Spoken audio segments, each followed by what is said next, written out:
Welcome to the Global Warwatch Network. The U.S. Navy just dropped a bombshell. Missile-loaded unmanned warships are on the horizon. The era of fast attack surface drones is here, and it changes everything at sea. You've sent us some incredible insights and reports on a groundbreaking new U.S. Navy program, and today we're going to pull back the curtain on what this means for the future of naval power.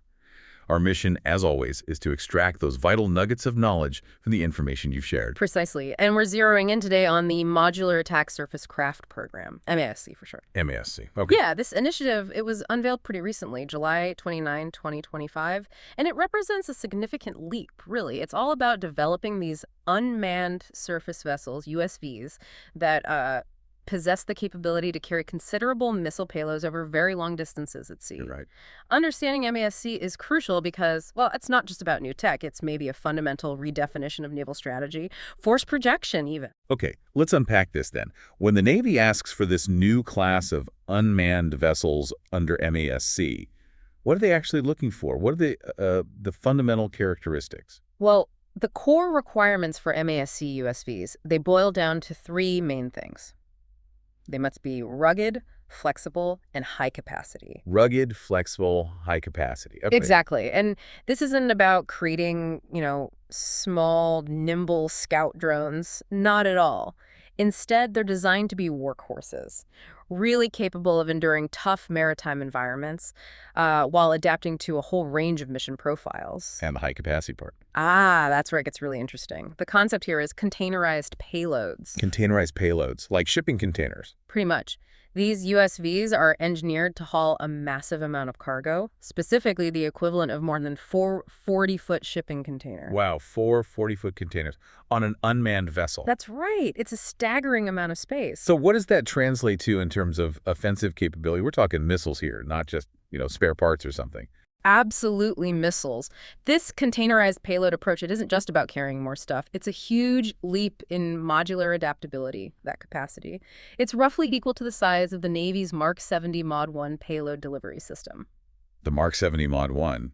Isn't that an anti-ballistic missile system? Exactly. So that clearly signals the kind of serious offensive capabilities they envision for MASC.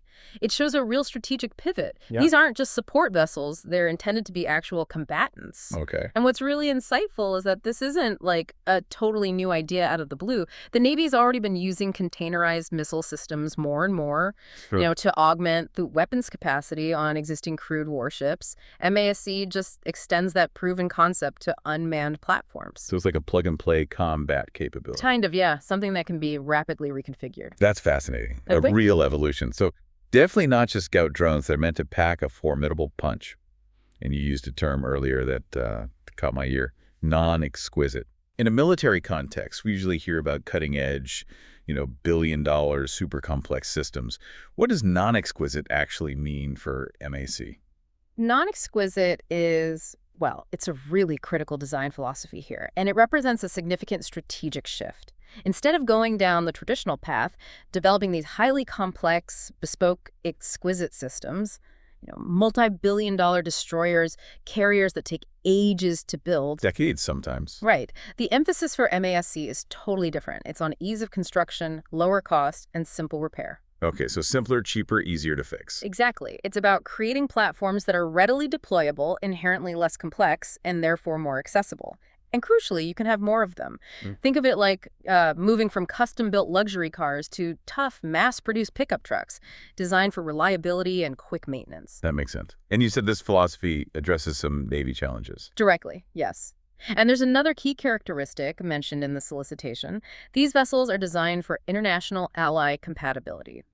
Interesting. So interoperability. Precisely. It's not just a technical detail. It strongly suggests a future where these unmanned platforms could be easily integrated into joint operations, maybe even shared systems with partner navies. Okay, paving the way for more integrated multinational forces. That seems to be the direction. So that implies a major strategic shift then. Why now? Why is the Navy putting such a big focus, such a priority on these autonomous vessels right now? What are the fundamental problems they're trying to solve with this? Well, this MASC program and the whole broader push for unmanned systems, it looks like a direct strategic response to the Navy's struggles they've had for decades, really. With what specifically? With getting new ships, number one, but also with adequately repairing the existing fleet. The sources we looked at highlight these persistent issues: shipbuilding stagnation, modernization challenges, the fleet's aging infrastructure. Right. I remember reading the average U.S. Navy shipyard is something like over 100 years old. That's it. Over 107 years old, on average. And the Navy is actively asking for funds in fiscal 2026 specifically to modernize them. So these autonomous vessels, they're seen as a, maybe not simple, but a direct solution to these long-standing financial, logistical, and technological hurdles. And the non-exquisite part helps with repairs. Definitely. That easily repairable nature of MASC USVs is explicitly aimed at mitigating those persistent vessel repair problems, the ones that have led to huge maintenance backlogs and really hurt fleet readiness. It sounds like this isn't just about cool new robots on the water. It's a fundamental rethink driven by some very real, practical, long-term challenges. I also saw in the reports that Naval Sea Systems Command streamlined 3D printing for destroyer parts back in June 2025. How does that fit in? Yeah, that 3D printing initiative is a perfect example of this sort of comprehensive approach. It's complementary. It's aimed specifically at speeding up repairs for the existing crewed destroyers, trying to tackle those maintenance backlogs from another angle. So fixing the old while building the new. Kind of, yeah. It shows the Navy recognizes they can't just build new ships, they have to innovate to sustain the current fleet more efficiently, too. Yeah. And this investment in MASC, it's just one piece of a much bigger picture, a multi-domain commitment to unmanned systems. You mean air and underwater, too? Absolutely. If you look at the fiscal 2026 budget request, the Navy asked for really substantial funding across the board. It was $203 million for surface unmanned vessels like MASC, $715 million for air systems, and $668 million for underwater systems. Wow. Those are serious numbers. They are. It shows this isn't piecemeal. It's a clear, comprehensive strategy across domains. It signals a profound shift in how naval power might be conceived and projected in the future. So it's significant investment. It's about boosting weapons capacity, clearly, but also, crucially, about getting more adaptable to new threats, right? Without only relying on those huge traditional warships. That's precisely it. These vessels offer a way to increase firepower and achieve, well, unprecedented adaptability, perhaps, without the colossal cost and time needed for those multi-billion-dollar ships that take years to build. And we've seen some of these robotic vessels in exercises already, haven't we? This isn't just theory. No, definitely not just theory. The Navy's actively integrating them into major exercises, testing the concepts. For instance, the Seahawk Medium Displacement USV that participated in the Pacific Fleet's Unmanned Systems Integrated Battle Problem. That was back in 2022. Okay.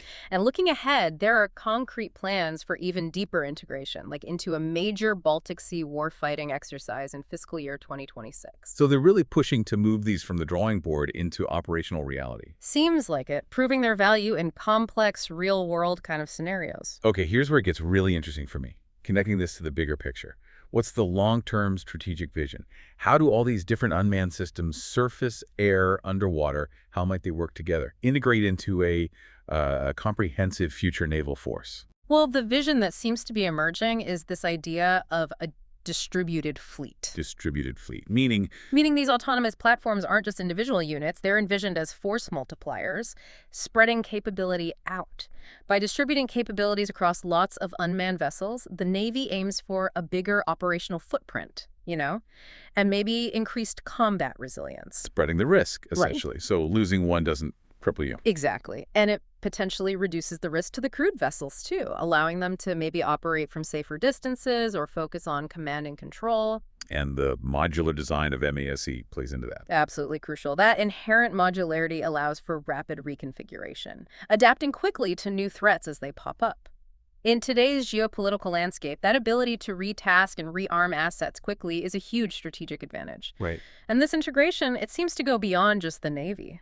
The sources mention broader efforts, too, like the Space Force planning to launch ground-moving target indicator satellites and recent Space Force war games informing future capabilities across branches. So a military-wide push towards integrated autonomous systems. It certainly looks that way, operating together across every domain: sea, air, underwater, space, cyber.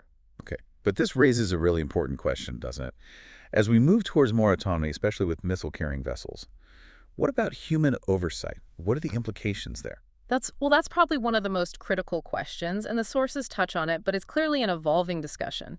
This balance between autonomous capabilities and human oversight, it's going to be absolutely defining for future naval ops.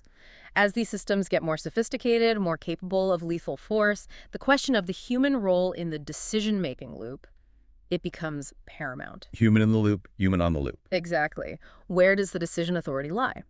The sources suggest a strong emphasis, at least for now, on maintaining human accountability, even as the machines get smarter. Mm. And what about that non-exquisite philosophy? How does that affect strategic flexibility and maybe even international collaboration? Well, the implications of non-exquisite go beyond just cost savings. It offers significant strategic flexibility. If systems are easier and quicker to build, get hold of, repair, it allows for faster deployment, greater numbers, a more resilient fleet overall, one that can potentially absorb losses better. Changes the whole calculation of naval power, maybe. It could. And then there's the international collaboration piece you mentioned. That emphasis on compatibility is huge. It implies a future where these aren't just U.S. systems, but potentially shared assets jointly deployed with allies. Which raises questions about shared data, common operating pictures. Joint command structures even. It further intertwines global naval strategies. And it means navigating international law and rules of engagement for these autonomous, internationally compatible systems very carefully. So imagine a future then, where a big chunk of naval power isn't measured just by the number of traditional carriers or destroyers, but by the sheer volume of deployable, reconfigurable, autonomous firepower out there on the high seas, operating together across domains. What does that mean for naval strategy, for global stability, maybe even for the nature of conflict itself? It's conjecture. Well, it's a truly transformative vision. Thank you for spending your time with us today and for your participation in this exploration of the U.S. Navy's MASC program. We really hope you found this discussion insightful. If you enjoyed it, please do like, share, and subscribe to the Global Warwatch Network.